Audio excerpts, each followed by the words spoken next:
Assalamualaikum warahmatullahi wabarakatuh. Bagaimana kabarnya anak-anakku semua pada hari ini? Semoga anak-anakku semua pada hari ini dalam kondisi sehat, senang, bahagia, sehingga bisa mengikuti pembelajaran daring pada hari ini penuh dengan rasa semangat. Nah sekalian, sebelum pelajaran kita mulai, terlebih dahulu mari kita baca doa bersama.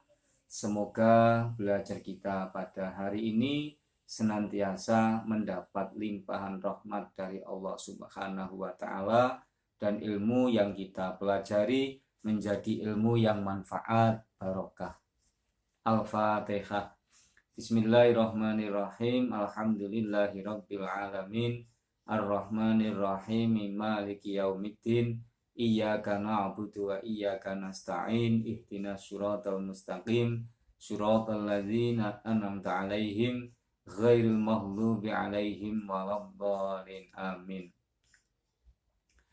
Anakku semua, untuk pertemuan hari ini kita masih melanjutkan materi pada pertemuan minggu yang lalu, yakni membahas tentang puasa. Adapun untuk hari ini kita akan membahas tentang puasa Ramadan. Apa Pak yang disebut dengan puasa Ramadan? Bagaimana hukum puasa Ramadan dan dalilnya? Bagaimana cara menentukan awal dan akhir Ramadan? Maka mari kita bahas bersama-sama materi tentang Ramadan pada hari ini. Anak sekalian, puasa Ramadan adalah puasa yang wajib dikerjakan oleh orang yang beriman setiap 1 tahun sekali pada bulan Ramadan dan dilaksanakan selama 1 bulan penuh. Saya ulangi lagi, jadi puasa Ramadan adalah puasa yang wajib dikerjakan oleh orang yang beriman setiap 1 tahun sekali pada bulan Ramadan dan dilaksanakan selama 1 bulan penuh. Ini pengertian puasa Ramadan. Jadi puasa Ramadan itu wajib hukumnya bagi orang yang beriman, di mana dalam 1 tahun hanya 1 kali diwajibkan, dan itu tepatnya pada bulan Ramadan, dilaksanakan selama 1 bulan penuh. Nah, sekalian, ini pengertian puasa Ramadan. Untuk selanjutnya, tadi sudah saya sampaikan bahwa hukum puasa Ramadan adalah wajib atau fardu ain. Nah, mana dalil yang menyatakan bahwa puasa Ramadan itu adalah wajib hukumnya bagi setiap orang yang beriman? Sebagaimana dalilnya, sebagaimana dijelaskan dalam surat Al-Baqarah ayat 183 yang berbunyi, Ya ayyuhalladzina amanu kutiba alaikumusyamu kama kutiba alal ladzina min qablikum la'allakum tattaqun. Yang artinya, wahai orang-orang yang beriman, telah diwajibkan atas kamu sekalian berpuasa sebagaimana diwajibkan kepada orang-orang sebelum kamu agar kamu sekalian bertakwa. Inilah tentang hukum puasa sekaligus dalilnya. Untuk selanjutnya akan kita bahas tentang cara menentukan awal akhir Ramadan. Adapun cara menentukan awal akhir Ramadan itu ada 3 metode atau ada 3 cara. Yang pertama yakni dengan cara ru'yatul hilal. Yang kedua dengan cara istiqmal. Yang ketiga dengan cara hisab. Mari kita bahas bersama-sama satu persatu tentang 3 cara menentukan awal dan akhir Ramadan. Yang pertama yaitu ru'yatul hilal.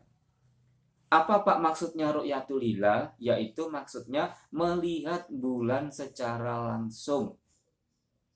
Jadi melihat hilal atau bulan secara langsung. Maksudnya mengamati bulan itu sudah tampak seperti bulan sabit ataukah belum, sebagai tanda masuknya awal Ramadan dan awal Syawal.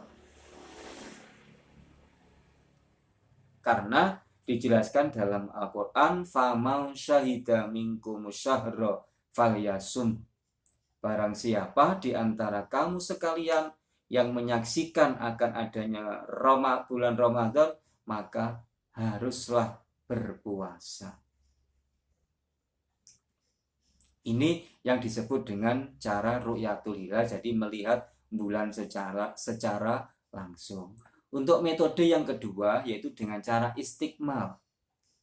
Apa Pak yang dimaksud dengan istikmal? Yaitu menyempurnakan bilangan bulan Syakban yang asalnya 29 menjadi 30 hari. Misalnya akhir bulan Syakban pada tanggal 29 itu sudah dilakukan ru'yatul hilal. Sudah dilakukan ru'yatul hilal, melihat bulan. Nah, apabila pada tanggal 29 itu hilal bulan belum tampak, apakah tidak tampaknya itu karena tertutup oleh awan atau karena memang belum waktunya, maka hitungan bulan Syakban digenapkan menjadi 30. Berarti besoknya masih puasa. Tapi kalau pada tanggal 29 itu sudah tampak hilal, bulan sudah kelihatan seperti bulan sabit, maka besoknya itu sudah 1 Syawal. Jadi, anak sekalian, inilah yang disebut dengan metode istikmal, yaitu menggenapkan atau menyempurnakan bilangan bulan Syakban dari 20 hari menjadi 30 hari dengan alasan seperti yang saya sebutkan tadi. Sebagaimana disabdakan oleh Rasulullah yang diriwayatkan oleh Bukhari Muslim. Sumu li ru'yatihi wa aftiru li ru'yatihi. Fa in ghumma alaikum fa akmilu iddata sya'bana salasina. Berpuasalah kamu karena melihat hilal dan berbukalah kamu ketika melihat hilal. Fa in ghumma alaikum, apabila kamu sekalian tidak bisa melihat bulan, fa akmilu iddata sya'bana salasina. Maka sempurnakanlah, genapkanlah hitungan bulan Sya'ban menjadi 30 hari. Ini tentang metode istikmal. Untuk yang ketiga yaitu dengan cara hisab. Apa Pak dengan bagaimana Pak cara dengan menggunakan cara hisab? Yaitu menghitung dengan cara menghitung peredaran bulan atau matahari. Jadi hisab itu menentukan awal akhir Ramadan dengan cara menghitung peredaran bulan atau matahari. Inilah sekalian cara menentukan awal akhir Ramadan ada 3. Yang pertama ru'yatul hilal, yang kedua istikmal, yang ketiga hisab. Untuk selanjutnya akan kita bahas tentang hal-hal yang membolehkan seseorang tidak berpuasa sekaligus cara menggantinya. Yang pertama itu boleh seseorang itu tidak puasa dan cara menggantinya cukup dengan mengqadha. Saya ulangi lagi, yang pertama yaitu seseorang boleh tidak puasa dan cara menggantinya cukup dengan cara mengqadha di hari yang lain. Nah,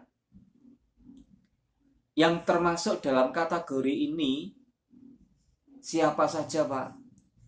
Orang-orang yang boleh tidak puasa dan cara menggantinya cukup dengan mengqadha di hari yang lain, yaitu satu, orang yang sakit. Apabila dipaksa untuk puasa, dikhawatirkan sakitnya tambah parah. Yang kedua, orang yang bepergian atau musafir, bepergian jauh, tapi dengan ketentuan jarak tempuhnya kurang lebih 80 km.